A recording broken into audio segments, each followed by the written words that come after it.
फारसलना इलैहा रूहना फतमस्सला लहा बशरन सविया। ये कुरान के अल्फाज है।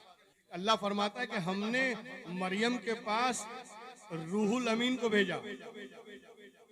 फारसलना इलैहा रूहना, हमने हजरत मरियम के पास रूहुल अमीन को भेजा। रूहुल अमीन फरिश्ते हैं, जिब्रील अमीन फरिश्ते हैं, और हर फरिश्ता नूरी मखलूक है। हर फरिश्ता नूर से पैदा है। इंसानी लिबास में हजरत जिब्रील हजरत मरियम के सामने आ गए और उन्हें देखकर हजरत मरियम ने कहा, खबरदार आगे बढ़ने की कोशिश न करना, और तुम कौन हो और किस लिए आए हो? तो जानते हो हजरत जिब्रील ने क्या कहा? अना रसूलो रब्बे के ले अहबा लके गुलामन जकिया, मैं तेरे रब का रसूल बनाकर भेजा गया हूँ। तेरे रब ने मुझे भेजा है। क्यों भेजा है? ले अहबा लके, ताकि मैं तुझे दूं। क्या दूं? गुलामन जकिया, पाक साफ सुथरा बेटा अता करूं। और उसके बाद फनफखना फीहा मिन रूहिना, अल्लाह आगे फरमाता है कि हमने जिब्रील को हुक्म दिया, फूंक मारो। जिब्रील ने फूंका। इधर जिब्रील का फूंकना था कि हजरत ईसा पेट में मुंतकिल हो गए। यही है ना कुरान करीम में। सूरह मरियम पढ़ लीजिएगा, पूरा वाकया मौजूद है। अब यहाँ ठहर कर मैं एक बात पूछना चाहता हूँ कि हजरत मरियम कोई कॉमन लेडी का नाम नहीं है, कोई आम औरत का नाम नहीं है। यही हजरत मरियम है जिनके बारे में कुरान ने कहा, या मरियम इन्नल्लाह इस्तफा के अला निसाइल आलमीन, अल्लाह ने दुनिया की सारी औरतों में तुझे चुन लिया है, तुझे चुन लिया है। तो ये हजरत मरियम अल्लाह की चुनिंदा बंदी है, अल्लाह की चुनी हुई बंदी है। अब अल्लाह जिसे चुन ले, भाई देखिए, हमारे चुनने में और अल्लाह के चुनने में फर्क है। हम तो हर 5 साल बाद चुनते हैं और 5 साल रोते हैं कि गलत आदमी चुन लिया, गलत आदमी चुन लिया। ये हमारे चुनने का आलम है कि हम चुनते भी हैं और बाद में पछताते भी हैं। हम चुन के भेजते भी हैं और बाद में उसी का मातम भी करते हैं। मगर अल्लाह जिसे चुन ले, परवरदिगार जिसे चुने, आलिमुल गैब व शहादा जिसे चुन ले, माजी और मुस्तकबिल का जानने वाला जिसे चुने, तो उसका मर्तबा और उसका मकाम क्या होगा? तो अल्लाह फरमाता है, ए मरियम, अल्लाह ने तुझे चुन लिया है। तो ये अल्लाह की चुनी हुई बंदी है, आम बंदी नहीं है, आम लेडी नहीं है, अल्लाह की पसंदीदा और चुनिंदा बंदी है। तो दोस्तों, हजरत मरियम की नजर कैसी होगी? हजरत मरियम जिनके लिए जन्नत से फल फ्रूट आए, बताओ खुदा की बारगाह में उनका मर्तबा और मकाम कैसा होगा? मगर जिब्रील, तवज्जो चाहूंगा, जिब्रील जब इंसानी लिबास में, इंसानी भेष में हजरत मरियम के सामने आए तो हजरत मरियम पहचान न सकी, हजरत मरियम की निगाह पहचान न सकी। पता ये चला कि नूरी मखलूक जब लिबासे इंसानी पहनकर, लिबासे इंसानी बदल कर आती है तो देखने वाली निगाह हजरत मरियम की धोखा खा सकती है, तो हमारे और आपकी धोखा खा जाए तो इसमें हैरत की क्या बात है?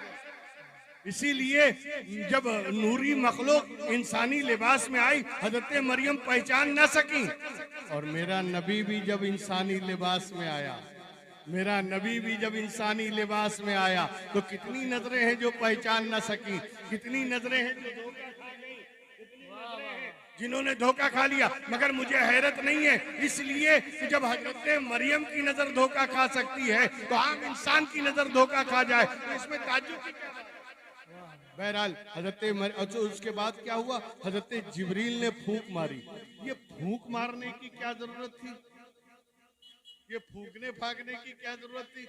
कोई और भी इशारा किया जा सकता था, उंगली से इशारा कर देते, हजरत ईसा पेट में चले जाते, उंगली से इशारा हो सकता था, आसमान से इस तरह इशारा करते। नहीं, ए जिब्रील फूंको, फूंक मारो।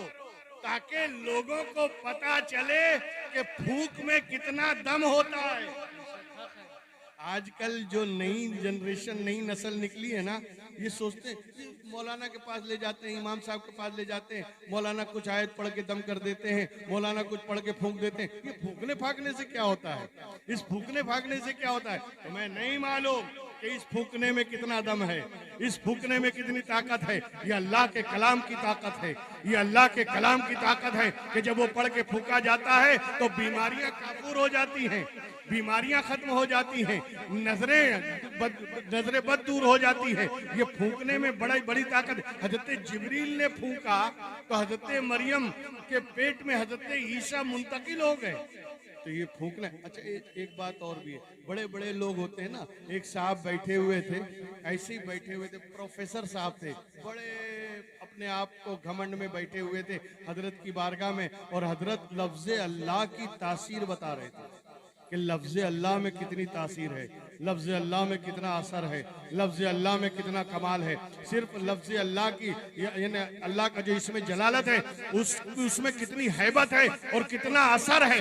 अभी हजरत बता रहे थे और प्रोफेसर साहब मुस्कुरा रहे थे। ये भी कोई बात है? नाम में भी कोई असर होता है, नाम का भी कोई इफेक्ट पड़ता है, नाम में भी कोई असर हुआ करता है। अभी ये सोच ही रहे थे कि हजरत रोशन जमीर थे, उन्होंने समझ लिया कि प्रोफेसर साहब के दिमाग में खन्नास आ गया है, इनके दिमाग में खन्नास आ गया है और ये इनकी सोच बदल रही है। उन्होंने कहा, प्रोफेसर साहब आप मुस्कुरा रहे हैं, मैं अल्लाह के नाम का असर बयान कर रहा हूँ कि नाम में ये तासीर है, नाम का ये असर है, और आप मुस्कुरा रहे हैं। कहा, हजरत ये आप जाहिलों को समझाइए, हम पढ़े लिखों को क्यों समझा रहे हैं? ये नाम में भी कोई असर होता है? इतना कहा तो हजरत ने उनको देख कर कहा, प्रोफेसर साहब मैं तो समझता था कि आप पढ़े लिखे आदमी हैं, मगर आप तो गधे हैं। क्या कहा? आप तो गधे हैं। खाली गधा कहा और प्रोफेसर साहब का रंग बदल गया। अभी जो मुस्कुरा रहे थे अब गुस्सा तारी हो गया, चेहरे का रंग बदल गया, गुस्से में आ गए। तो हजरत ने कहा, प्रोफेसर साहब अभी तो आपका चेहरा बहुत ही दरख्शिंदा था, मुस्कुरा रहे थे, और अचानक आपके चेहरे पे गुस्सा कैसे आ गया? कहा, आपने मुझे गधा कहा, गधा भी तो एक लफ्ज ही है ना। मैंने गधा एक लफ्ज ही तो कहा है। तो जब गधे के लफ्ज का असर ये है कि आपका मिजाज बदल जाए, अल्लाह के नाम का असर नहीं है। अल्लाह के नाम में क्या कोई असर नहीं होगा? अगर अल्लाह का नाम पढ़ के दम कर दिया जाए, खुदा की कसम, मरीज का यानी उसका जो मर्ज है वो मर्ज काफूर हो जाता है, और उसकी तासीर ये है कि जिस पे दम किया जाए अल्लाह उसे रूह बसेहत कर देता है, सेहतियाब कर देता है। तो तेरे जब एक गधे के नाम में इतना असर है, तो आप सोचिए कि मैं तो रब तबारक व तआला खालिके कायनात के नाम की बात कर रहा हूँ, उसके तासीर का आलम क्या होगा और उसके असर का आलम क्या होगा। बैर के इस तरह बहुत एक साहब और थे, उन्होंने कहा ये फूंकने फाकने से क्या होता है? असल बात क्या है, मौलाना के पास कोई जाए ना तो मौलाना किताब निकालेंगे, मौलाना किताबों के हवाले देंगे, मौलाना किताबों से दलीलें पेश करेंगे, ये हदीस में ये आया है, कुरान में ये आया है, फला किताब में ये लिखा है। लेकिन जो अल्लाह वाले बुजुर्ग होते हैं ना, वो प्रैक्टिकल करके बताते हैं, वो दलील वलील नहीं देते, डायरेक्ट प्रैक्टिकल। एक साहब पहुंचे एक मजजूब साहब मस्तान के पास, और पहुंच के कहा, बताओ खुदा है? कहाँ है? कहा है तो दिखाओ। अब ये देखिए, खुदा है तो दिखाओ, अल्लाह है तो दिखाओ। उन्होंने उठाया पत्थर और सर पे दे दिया। अब ये चिल्लाने लगा, बोले चिल्लाता क्यों है? कहा दर्द हो रहा है। कहा दिखा, दर्द दिखा। अबे तू दर्द दिखा दे, मैं तुझे खुदा दिखा देता। नारे तकबीर, नारे रिसालत, उलमाए अहले सुन्नत, गुलशने नईमिया कमेटी, नारे तकबीर, नारे रिसालत। ऐसे ही एक साहब और बैठे थे, दिमाग के उजट। हजरत बता रहे थे कि अल्लाह का नहीं, ये आयत पढ़ के फूंक दो तो ये हो जाएगा, ये आयत पढ़ के फूंको तो ऐसा होता है। फिर वो मुस्कुराने लगे। हजरत ने कहा, तू हंस क्यों रहा है? कहा, हजरत फूंकने से भी कुछ होता है। उठाया हजरत ने पत्थर और उसकी उंगली पे मार दिया। जैसी मारा लेके फूंकने लगा जल्दी जल्दी। जिसे किसी को जर्ब लगती है या मार लगती है तो आदमी फूकता है कि नहीं, तो उसने जल्दी जल्दी फूकने लगा। कहा फूक क्यों रहा है? कहा फूकने से सुकून मिलता है। अबे खाली फूकने से जब सुकून मिलता है तो अल्लाह का कलाम पढ़ के फूकने से क्या मिलेगा? अल्लाह का कलाम पढ़ के फूका जाए तो क्या मरीज को सुकून मिलने वाला नहीं है? बहरहाल ये तो फूक फाक की बात थी। और आज की नई जनरेशन के जहन में जो सवालात पैदा होते हैं, मैंने कहा कुरान से उसकी दलील पेश कर दूं कि हजरत जिब्रील ने फूका और जैसे ही फूका हजरत ईसा मादर शिकम मादर में हजरत मरियम के पेट में मुंतकिल हो गए। और फिर अच्छा एक बात और बताओ, थोड़ा सी ठहर जा। कुरान की आयत है ना, हम उस आयत के एक एक लफ्ज पे बात करेंगे। हजरत जिब्रील ने क्या कहा? अना रसूलो रब के, मैं तेरे रब का भेजा हुआ हूँ, तेरे रब का रसूल हूँ। क्यों आए हो? ले अहाबा लके गुलामन जकिया, ताकि मैं तुझे बेटा दूं। कौन दे? मैं। अरे यार, बेटा बेटी तो अल्लाह देता है। बेटा देने वाला अल्लाह है, बेटी देने वाला अल्लाह है। ये हजरत जिब्रील अपनी तरफ निस्बत क्यों कर रहे हैं? कहना तो ये चाहिए मुझे तेरे रब ने भेजा है, मैं तेरे रब का रसूल बनकर आया हूं ताकि अल्लाह तुझे बेटा दे। यही होना चाहिए। मगर कुरान उठा के देखो, ले अहाबा लके गुलामन जकिया, मैं तेरे रब का रसूल बनकर आया, रब ने मुझे भेजा है ताकि मैं तुझे बेटा दूं। ये मैं कैसे बोले जिब्रील? ए जिब्रील, तुम मैं बोलो, मैं बेटा दूं, ताकि लोगों को समझ में आ जाए। चंद सेकंड, चंद मिनट के लिए रसूल बनकर आए, रसूल बनाकर भेजा गया।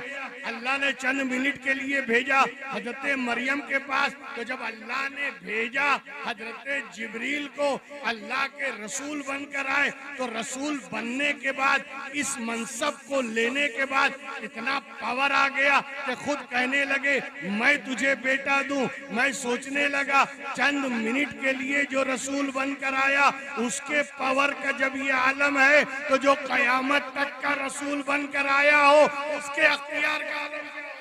सुभान अल्लाह, सुभान अल्लाह। उसके अख्तियार का आलम क्या होगा? और सिर्फ कयामत तक का रसूल नहीं, चरिंदों का भी रसूल, परिंदों का भी रसूल, जमीन का भी रसूल, आसमान का भी रसूल, चांद और सूरज का भी रसूल, सारी कायनात का रसूल बनकर जो आया हो उसके अख्तियार का आलम क्या होगा? और सिलतो इलल खल्क़ काफ़ा, मैं सारी कायनात का रसूल बनकर आया हूँ। मैं चांद का भी रसूल हूँ, मैं सितारों का भी रसूल हूँ, मैं जमीन का भी रसूल हूँ, मैं हैवानात का भी रसूल हूँ, मैं जमादात का भी रसूल हूँ। इसीलिए तो यही तो वजह है, यही तो सबब है। चांद ने रसूल के इशारे पर दो टुकड़े होकर बता दिया आप हमारे भी रसूल हैं। सूरज ने पलट के बताया आप हमारे भी रसूल हैं। जानवरों ने सजदे करके बताया आप हमारे भी रसूल हैं। ऊंट ने शिकायत करके बताया आप हमारे भी रसूल हैं।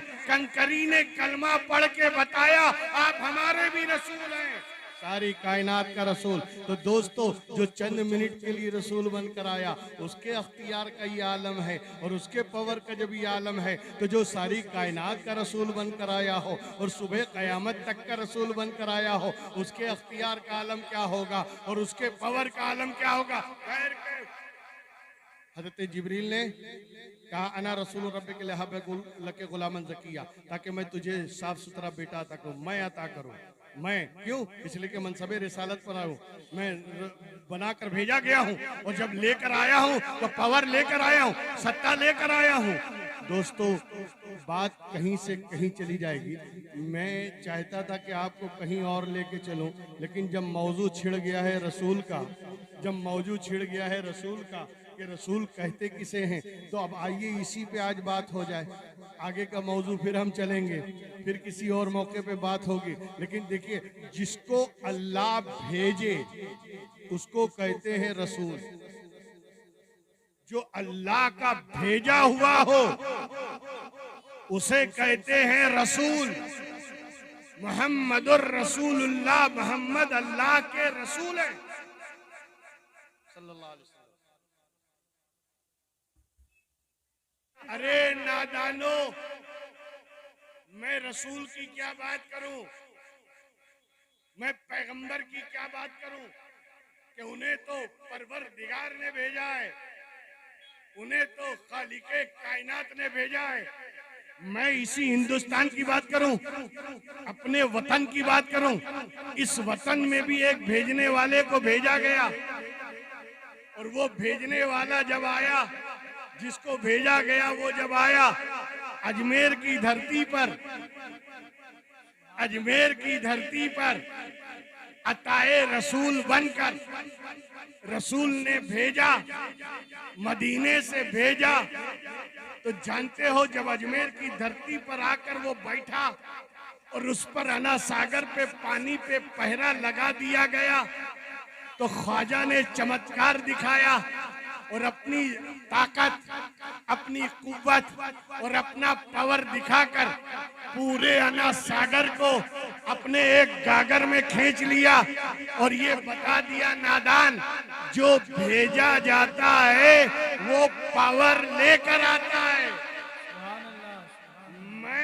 वो मेरे बाप दादा थे, हजरत इमाम हुसैन शहीदी करबला शहीद आदम, जो फुरात के किनारे प्यासे रहे, मगर वो अगर वो चाहते ठोकर लगाकर दूसरी नहरे फरात निकाल देते, मगर वो वहां ताकत बताने नहीं, सब्र का इम्तिहान देने गए थे।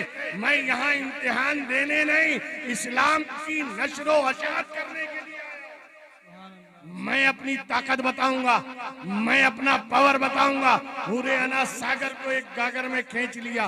तो जब ख्वाजा की ताकत और शक्ति का ये आलम है, तो भेजने वाले की ताकत का आलम क्या है? नारे तकबीर, नारे रिसालत, उलमाए अहले सुन्नत, मसलके आला हजरत, गुलशन नईमिया कमेटी, नारे तकबीर, नारे रिसालत। एक चीज और मुझे याद आ गई। देखो, भेजने की बात आई ना, तो अब मैं अब इसी पे बात करूंगा। आइए भेजने की बात करें कि भेजने वाला जब भेजता है तो क्या पावर देकर भेजता है, कितना पावर देकर भेजता है। वरना अगर जिस चीज को भेजा गया है उसमें कोई कमी निकली तो ये तो भेजने वाले की कमी है। ये उंगली तो भेजने वाले पर उठेगी ना।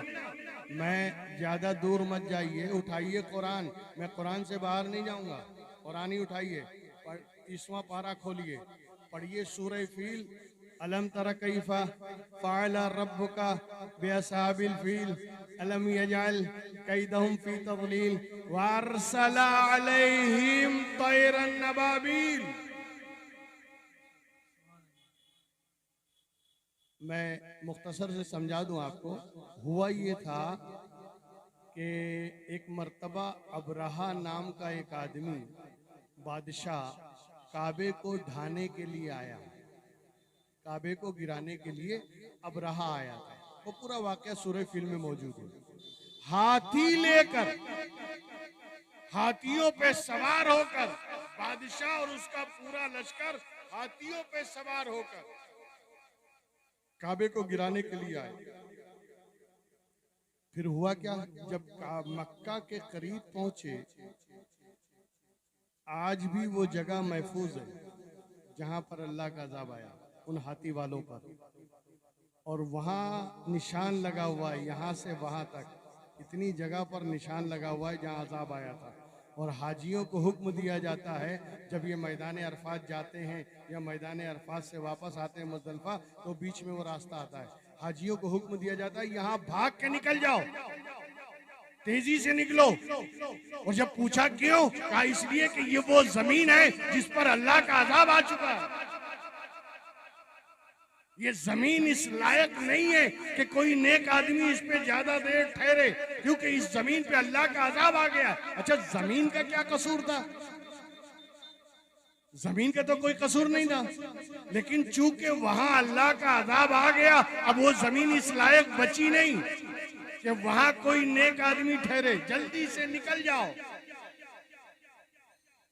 आज भी वो जगह है। तो जब अबरहा वहां पहुंचा हाथी लेकर मक्का के करीब, तो फिर अल्लाह ने अबाबिल चिड़ियों को भेजा। अबाबिल चिड़िया आई। अच्छा, कमाल की बात, जो चिड़िया आई थी उनकी चोंच में और उनके पंजे में एक एक कंकर। ये पहला हवाई अटैक, आज तक किसी ने हवाई अटैक नहीं किया था, ये पहला हवाई अटैक। चिड़िया आई, चोंच में कंकर, पंजों में कंकर। अब आप खुद ही अंदाजा लगा लें कि कंकर कितना बड़ा होगा। अरे चिड़िया से तो छोटा ही होगा, इसलिए कि चिड़िया का वजन कितना। छोटे छोटे कंकर लेकर आई और जिस हाथी पे गिराया, जिस हाथी वाले पे फेंका, तारीख इस बात की गवाह है कि जिस पर उन्होंने कंकर फेंक दिया वो हाथी समेत जमीन में धंस गया। हाथी समेत जमीन में धंस गया। सूरह फील उठा के पढ़िए पूरा वाकया। और कमाल की बात ये कि अभी जब ये वाकया पेश आया, जब ये वाकया पेश आया, मेरे नबी पैदा नहीं हुए थे, दुनिया में तशरीफ नहीं लाए, जाहिरी तौर पर इस दुनिया में पैदा नहीं हुए थे। नबी के पैदा होने से पहले का वाकया है। बात समझ में आ रही है? नबी से के पैदा होने से पहले का वाकया है। और कुरान ने बयान कैसे किया? अलम तरा, ए महबूब क्या आपने देखा नहीं? गौर करें ना कुरान पे। ए महबूब क्या आपने देखा नहीं कि हमने हाथी वालों के साथ क्या किया? अरे महबूब थे ही नहीं तो देखते कैसे? महबूब तो पैदा ही नहीं हुए थे तो देखते कैसे? गोया कुरान ने इशारा किया, नादानो ये मत समझना कि मेरा नबी पैदा नहीं हुआ तो था नहीं। अव्वलु मा खलक़ल्लाहु नूरी, हमने इसके नूर को सबसे पहले बनाया है और सारी कायनात को ये देख रहा है जो हो रहा है इसके सामने। इसीलिए कुरान ने कहा अलम तरा कैफ़ फ़अला, ए महबूब क्या आपने नहीं देखा कि हमने हाथी वालों के साथ कैसा किया? हाथी वालों के साथ कैसा किया? और उसके बाद आगे अल्लाह फरमाता है फारसला अलैहिम, हमने उन पर भेजा किसको? तैरन अबाबील, उड़ती हुई अबाबील चिड़ियों को। अबाबील चिड़ियों का लश्कर आया जो उन पर कंकर फेंकता गया। फारसला, हमने भेजा। कौन कह रहा है? अल्लाह ने। अल्लाह ने भेजा अबाबील चिड़ियों को। अब मैं ठहर कर एक तफसीर की तरफ आपके जहन को ले जाना चाहता हूँ। आप जानते हैं कि चिड़ियों के चोंच में या चिड़ियों के पंजे में जो कंकर था, उस कंकर पे लिखा हुआ क्या था? तफसीरों में हर कंकर पे जिस पे डालना है उसका नाम लिखा हुआ। अल्लाह ने चिड़ियों को जिस पे फेंकना है उसका नाम लिख के चोंच में और पंजे में दिया। ये उस पे डालना है, तुम्हें उस पे डालना है, तुम्हें उस पे डालना है। अच्छा, उसके बाद चिड़ियों ने उसी पे डाल दिया जिसका नाम लिखा हुआ था। जिसका नाम पत्थर पे कंकर पे लिखा था, चिड़ियों ने उसी पे डाला। मैं ठहर कर सवाल करना चाहता हूँ, अगर आप मुझे बंबई में मिले और मैं आपसे पूछूं कहाँ रहते हैं, आप कहो कि मैं मरोल रहता हूँ। अच्छा, मरोल के पास रहते हैं? हाँ, मैं मरोल रहता हूँ। एक काम करेंगे, मरोल में एक अब्दुल रहमान भाई है, उनको ये पर्चा दे देना, तो आप बोलोगे ना मरोल तो बहुत बड़ा है। कौन अब्दुल रहमान? अब्दुल रहमान भाई लकड़े वाले, अब्दुल रहमान भाई कुर्सी वाले, अब्दुल रहमान भाई सोफे वाले, अब्दुल रहमान भाई चाय वाले। किसको देना है? कहाँ रहते हैं? किस मोहल्ले में, किस गली में, उनका मकान नंबर क्या है? ये सारी चीज आप कंफर्म करेंगे ना। ये चिड़ियों को अल्लाह ने कहा ये फना पे डालना है, उन्होंने किसी से पूछा भी नहीं, उसी आदमी पे आके डाल दिया। ये चिड़ियों को कैसे मालूम कि पार्टी वही है?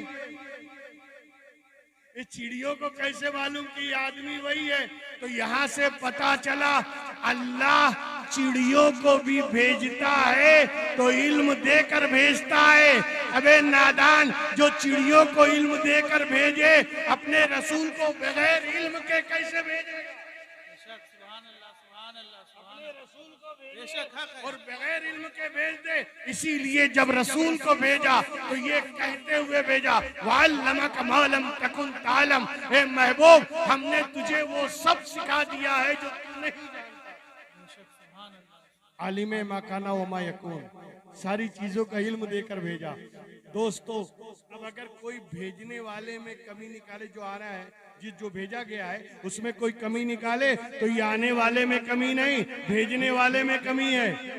भेजने वाले की तरफ कमी का इशारा है। अल्लाह ने भेजा है और ये अल्लाह के रसूल है। जहां तक भेजने की बात आई, एक और हदीस, एक और रवायत में आपकी खिदमत में पेश करूं। ये हुआ ये, एक मर्तबा पैगंबर आजम सल्लल्लाहु अलैहि वसल्लम की बारगाह में एक यहूदी आया, और आने के बाद उस यहूदी ने हमारे नबी से सवाल किया, आप अल्लाह के नबी हैं? अल्लाह के रसूल ने कहा, बेशक मैं अल्लाह का नबी हूँ, अल्लाह ने मुझे रसूल बनाकर भेजा है, मैं अल्लाह का रसूल हूँ, अल्लाह का नबी हूँ, मैं प्रॉफिट हूँ, मैं मैसेंजर हूँ। अब देखिए उस यहूदी ने सवाल क्या किया मालूम है?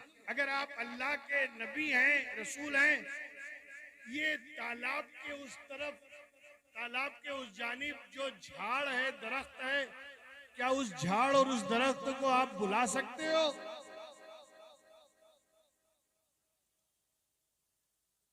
नबी ने कहा हाँ बुला सकते। क्या बुलाइए? क्या एक काम कर, तू जा झाड़ के पास और उस झाड़ से कहना चल तुझे अल्लाह के रसूल ने बुलाया। तू जाके उस झाड़ को बोल, दरख्त को, यहाँ झाड़ी बोलते हैं ना, क्या बोलते हैं? झाड़। उस झाड़ से जाके बोल, चल तुझे अल्लाह के रसूल ने बुलाया है। अब ये यहूदी गया, झाड़ से कहा चल तुझे अल्लाह के रसूल ने बुलाया है। इतना सुनना था कि झाड़ दाएं तरफ झुका, बाएं तरफ झुका, पीछे हुआ, आगे हुआ, इस तरह हिलकर उसने अपनी जड़ें उखाड़ ली, जड़ उखाड़ी। और उसके बाद हदीस की रवायत है, पानी पे चलता हुआ सीधा आया और अपनी सारी शाखों को समेटकर हुजूर के कदम में लेट गया। ये हदीस है, बिल्कुल पक्का वाक़या। लेकिन ठहर कर मैं एक सवाल आपसे करूं कि यार ये अजीब लोग थे।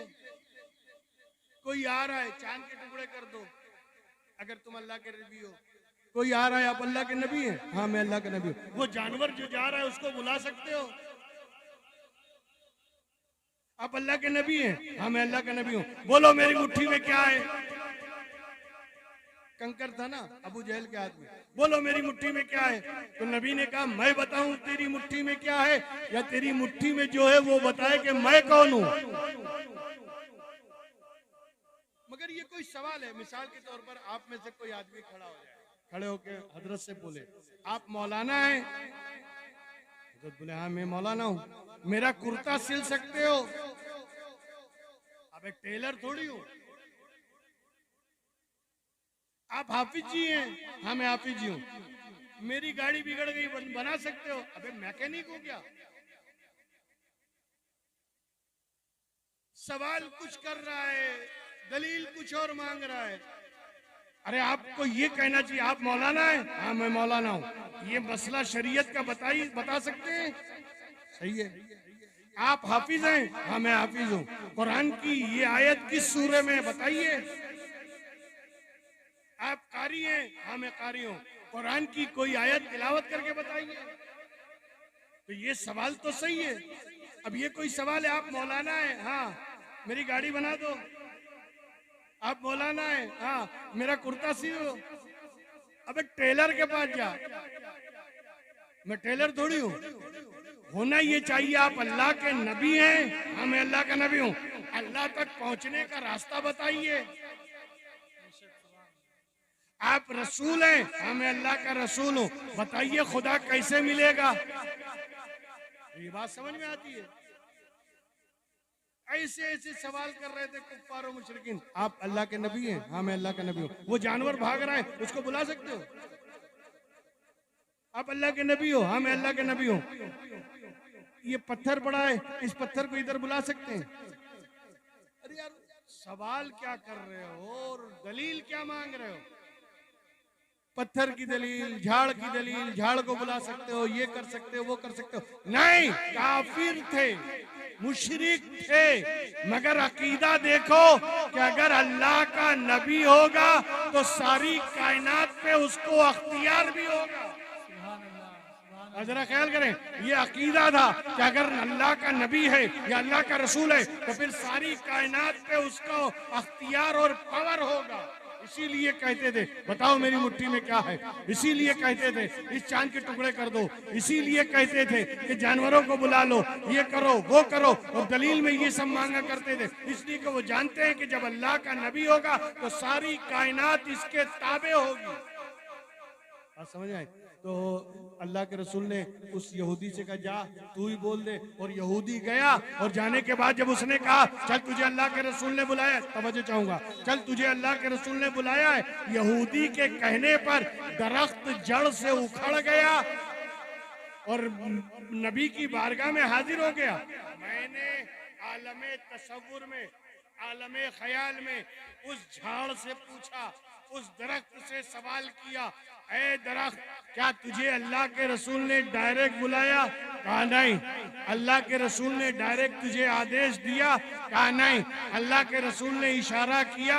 कहा नहीं। तो तू जड़ से उखड़ के गया क्यों? कहा ये यहूदी ने कहा तुझे अल्लाह के रसूल ने बुलाया है, तो यहूदी के कहने पर तू जड़ से उखड़ के चला गया। कहा नादान, तू आने वाले को देखता है, मैं भेजने वाले को देख रहा हूँ। नारे तकबीर, नारे रिसालत, गुलशने नईमिया कमेटी, उलमाए अहले सुन्नत। तेरी निगाह आने वाले पर है, मेरी निगाह भेजने वाले पर है कि उसे भेजा किसने है, उसे भेजा किसने। और जब रसूल के हुक्म पर, रसूल की अताअत पर जब जड़ से उखड़ गया, अब तवज्जो आखिरी बात, जड़ से उखड़ कर बारगाहे रिसालत में हाजिर हो गया। आप यूपी के, बिहार के या कहीं भी देहात के रहने वाले हैं, खेती बाड़ी अच्छी तरह जानते हैं, वरना नॉलेज तो होगा। एक बार अगर जड़ से उखड़ जाए कोई दरख्त दोबारा लग सकता है? बोले दोबारा लग सकता है, और अगर लगेगा तो फलेगा फूलेगा? नहीं, जड़ से एक बार उखड़ गया बात खत्म, जड़ से उखड़ गया बात पूरी। मगर उठाओ तारीख, उठाओ हदीस की किताबें, रवायतें उठाकर देखो, अल्लाह के रसूल ने बुलाया, जड़ से उखड़ कर दरख्त चला आया, बारगाहे रिसालत में हाजिर हो गया। फिर अल्लाह के रसूल ने उस यहूदी से कहा और कुछ? कहा कुछ नहीं, अब इस झाड़ को आदेश दे ये वहां वापस चला जाए। रसूल ने झाड़ को हुक्म दिया, जहां से आया वहीं जाके खड़ा हो जा। वापस झाड़ आया, उसी जगह खड़ा हो गया। और रवायत ये बताती है कि पहले साल में एक बार फल देता था, और जब से रसूल की फरमाबरदारी करके अपनी जड़ों को उखाड़ कर गया, अब साल में 2 बार फल देने लगा। साल में 2 बार फल देने लगा। रसूल की अताअत का सिला देखो, रसूल की फरमा बरदारी का सिला देखो, और पहले से ज्यादा तंदुरुस्त भी हो गया, पहले से ज्यादा तवाना हो गया। ये हदीस की रवायतें बताने से हमें तो ये इशारा मिला। तवज्जो, आखिरी जुमला इसे याद रखिएगा कि जो रसूल के वफादार होते हैं, जो रसूल के वफादार होते हैं, उनकी जड़ें उखड़ती नहीं हैं, उनकी जड़ें उखड़ती नहीं है। जमाना लाख कोशिश कर ले जड़ें उखाड़ने की, मगर जिसकी जड़ मदीने वाले से मिली हो, जिसकी जड़ों को मदीने वाले से तरोताजगी मिले, वो जड़ उखड़ती नहीं है, बल्कि जिसे रसूल से निस्बत हो जाती है उसकी नस्लें आबाद हो जाती है। दोस्तों, ये वाक़े से हमें ये सबक मिलता है कि अगर अपनी नस्लों को बचाना है, अगर अपने आने वाली नस्लों को बचाना है, तो बस एक ही रास्ता है कि अपनी जड़ों को मुस्तफ़ा जाने रहमत से मिला दो, अपने आप को उनका फर्मा बरदार बना लो, उनके अताअतशार बन जाओ, क्योंकि जो उनके फर्मा बरदार बन जाते हैं उनकी जड़ें इतनी मजबूत होती हैं कि उखड़ने वाली नहीं है। इसीलिए जो रसूल का वफादार है, जो रसूल के वफादार हैं, वो कहीं भी रहते हैं, वो कहीं भी रहते हैं, बेखौफ रहते हैं, निडर रहते हैं, बेगम रहते हैं। उसकी वजह यह है कि उनकी जड़ें मदीने वाले से मिली हुई हैं। अल्लाह तबारक व तआला हम सबको मुस्तफ़ा जाने रहमत का ये नक्शे कदम पर चलने की तौफीक अता फरमाए। बहरहाल उस यहूदी ने उस झाड़ने का, मैं यहूदी को नहीं देख रहा हूँ बल्कि भेजने वाले को देख रहा हूँ। तो दोस्तों, मोहम्मद रसूलुल्लाह, मोहम्मद अल्लाह के रसूल हैं। अब अगर तुमने इनमें कमी निकाला, अब अगर तुमने इनमें नक्श निकाला, अब अगर तुमने इनमें कोई कमी निकाली, तो फिर ये आने वाले की कमी नहीं बल्कि भेजने वाले की कमी हो जाएगी। इसलिए अल्लाह जब परिंदों को भेजता है तो बना संवार के भेजता है। अपने रसूल को भेजा होगा तो कितना बना संवार के भेजा, कितना बनाया, कितना सवारा होगा। सारी कायनात का अख्तियार देकर, सारी कायनात पे अथॉरिटी और पावर देकर मुस्तफ़ा जाने रहमत को भेजा गया। ये वो रसूल है जो इशारा करता है तो चांद टुकड़े हो जाता है, जो इशारा करता है तो डूबा हुआ सूरज पलट आता है, जो इशारा करता है तो भागता हुआ जानवर ठहर जाता है, जो चलता है तो जानवर सजदे करते हैं, जो गुजरता है तो पहाड़ सलाम करते हैं। पहाड़ जिसे सलाम करे, कंकरी जिसका कलमा पढ़े, सारी कायनात जिसकी इत्तिबा और अताअत करे, ऐसा प्यारा रसूल हमारा है। और वही रसूल इस माह मुबारक की 12वीं शब को मक्के में पैदा हुआ।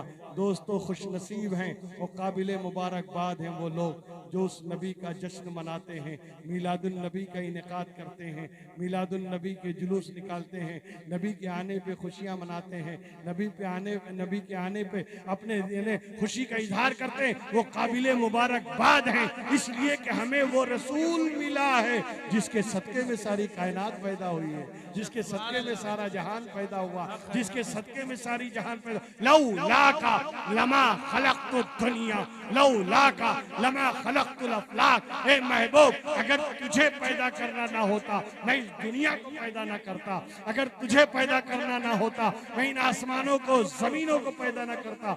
जो पैदा हुआ है उन्हीं के सदके में, उन्हीं के सदके में, तो फिर उनका जश्न मनाना यह हमारा फरीज़ा है और उन्हीं के नाम की महफिल है, उसमें शिरकत करना ये हमारी जिम्मेदारी है। अल्लाह तबारक व तआला हम सबको महफिल मिलाद रसूल का सदका अता फरमा और इसके सदके में हमारे ईमान को जिला अता फरमा। हमें सच्चा और पक्का खादिम बना, हमें सच्चा और पक्का मुसलमान बना, मुस्तफ़ा जाने रहमत का सच्चा शहदाई बना दे। ए मौला, हम जिए तो मुसलमान बनकर, मरें तो मोमिन बनकर, और जब उठें तो अपने वलियों का साथ नसीब फरमा, और जब जन्नत में दाखिल हो तो अपने नबियों का साथ नसीब फरमा।